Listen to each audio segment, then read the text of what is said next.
नमस्कार दोस्तों, current affairs के इस वीडियो में आपका स्वागत है।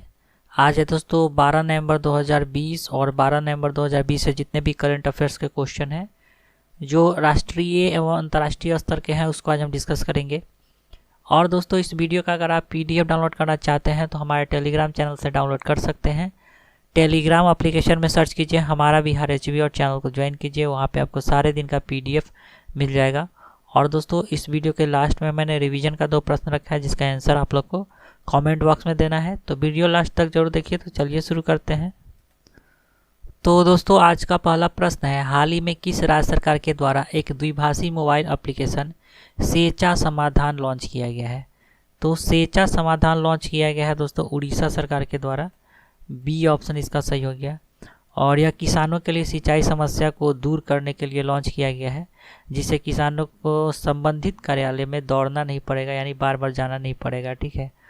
और इसका जो लॉन्चिंग किया गया है ये नवीन पटनायक जी के द्वारा किया गया है, जो उड़ीसा के मुख्यमंत्री हैं।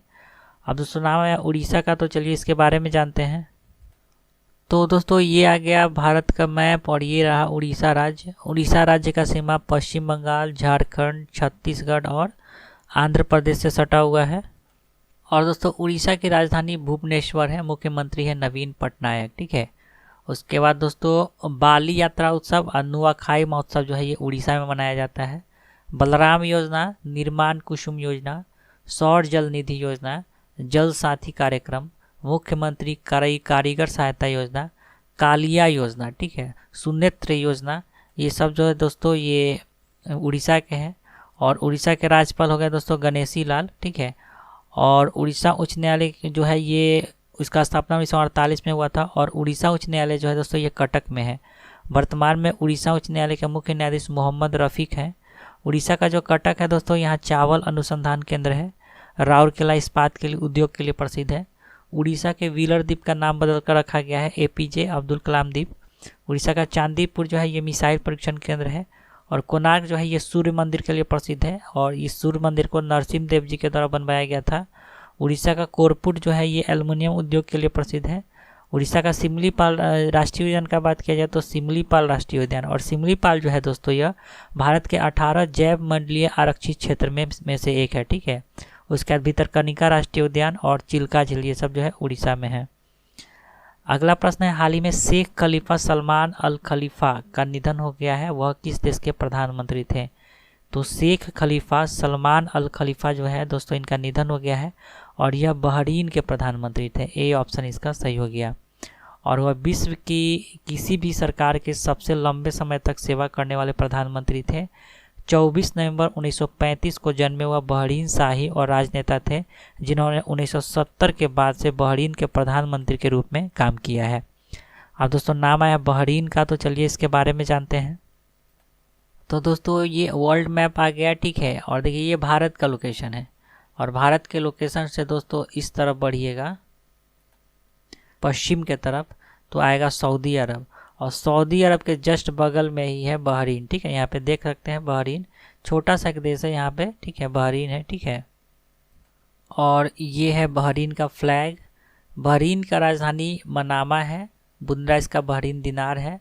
सऊदी अरब तथा कतर प्रायद्वीप के मध्य में बहरीन छोटे बड़े 13 द्वीपों का समूह है जो फारस की खाड़ी में स्थित है। इसका कुल क्षेत्रफल लगभग 710 वर्ग किलोमीटर है। और वर्ष 1971 में यह ब्रिटेन से स्वतंत्र हुआ है। इसके शासक को दोस्तों अमीर कहा जाता है। अगला प्रश्न है दोस्तों, बर्ड फेस्टिवल का आयोजन फरवरी 2021 में कहाँ किया जाएगा? तो फरवरी 2021 में बर्ड फेस्टिवल का आयोजन किया जाएगा गोरखपुर में। सी ऑप्शन इसका सही हो गया। और दोस्तों यह बर्ड वाचिंग के लिए रामगढ़ ताल झील में अंतर्राष्ट्रीय पर्यटकों को आकर्षित करेगा। अगला प्रश्न है, हाल ही में जारी प्रवासी नीति सूचकांक के अनुसार प्रवासी श्रमिकों को एकीकृत करने में कौन सा राज्य शीर्ष स्थान प्राप्त किया है? तो प्रवासी श्रमिकों को एकीकृत करने में दोस्तों केरल राज्य प्रथम स्थान पे आया है। ए ऑप्शन इसका सही हो गया। इस सूचकांक को गैर लाभकारी भारत प्रवासन अनुसंधान द्वारा विकसित किया गया है। इस डाटा को अंतर्राज्यीय प्रवासी नीति सूचकांक द्वारा दिखाया गया था, जो अंतर्राज्यीय प्रवासियों के एकीकरण को मापने का काम करता है। अगला प्रश्न है, हाल ही में ग्रीन सोल्जर्स के लिए कोविड-19 के खिलाफ बीमा कवर प्रदान करने वाला पूर्वोत्तर का पहला राज्य कौन बना है? तो ग्रीन सोल्जर्स के लिए कोविड-19 के खिलाफ बीमा कवर प्रदान करने वाला पूर्वोत्तर का पहला राज्य बन गया है अरुणाचल प्रदेश। डी ऑप्शन इसका सही हो गया। और अरुणाचल प्रदेश में पक्के टाइगर रिजर्व अपने ग्रीन सोल्जर्स के लिए कोविड-19 के खिलाफ बीमा कवर प्रदान करने वाला पूर्वोत्तर का पहला राज्य बन गया है। एक एनजीओ है Wildlife Trust of India. तो Wildlife Trust of India ने फाउंडेशन सर्च के समर्थन से बीमा राशि का भुगतान किया है। और दोस्तों अरुणाचल प्रदेश का नाम आया है तो इसमें यहाँ पे बहुत सारे दर्रा हैं, ठीक है।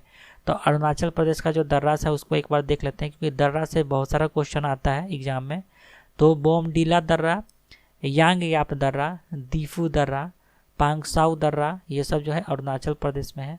और अरुणाचल प्रदेश के ब्रांड एम्बेसडर जो है दोस्तों यह जॉन अब्राहिम है। अगला प्रश्न है, हाल ही में कौन से व्यक्ति भारत के सबसे कम उम्र के परोपकारी बने हैं? तो सबसे कम उम्र के परोपकारी बने हैं दोस्तों बिन्नी बंसल। बी ऑप्शन सही होगा। यहाँ परोपकारी कहने का मतलब है दोस्तों दानवीर, ठीक है, सबसे ज़्यादा दान किए हैं। तो दान करने में दोस्तों सबसे कम उम्र के जो परोपकारी बने हैं वो बिन्नी बंसल है। फ्लिपकार्ट के सह संस्थापक बिन्नी बंसल, जिन्होंने 2020 के हरून इंडिया और एडलगिव के शीर्ष परोपकारी हस्तियों की सूची में पदार्पण किया है। और इस सूची में वे सबसे कम उम्र के हैं और उन्हें इस सूची में 109वां स्थान मिला है।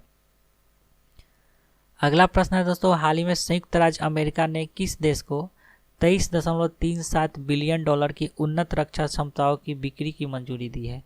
तो यूएसए यानी संयुक्त राज्य अमेरिका ने 23.37 बिलियन डॉलर के उन्नत रक्षा समझौता के लिए मंजूरी दी है दोस्तों संयुक्त राज्य अमीरात के लिए। सी ऑप्शन इसका सही हो गया। और इसमें F-35 लाइटिंग ट्रूप विमान, MQ-9B मानव रहित हवाई प्रणाली और हवा से हवा और हवा से ज़मीन पर हमला करने वाला पैकेज शामिल है। अब दोस्तों नाम आया है यूएई का, तो चलिए इसके बारे में देखते हैं।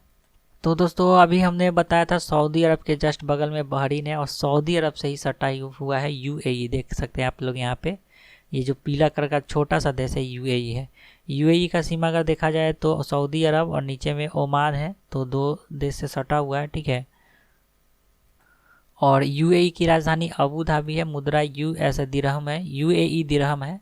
और इस देश में 7 राज्य हैं जिसमें दुबई सबसे बड़ा राज्य है। यह हांगकांग से स्वतंत्र हुआ है।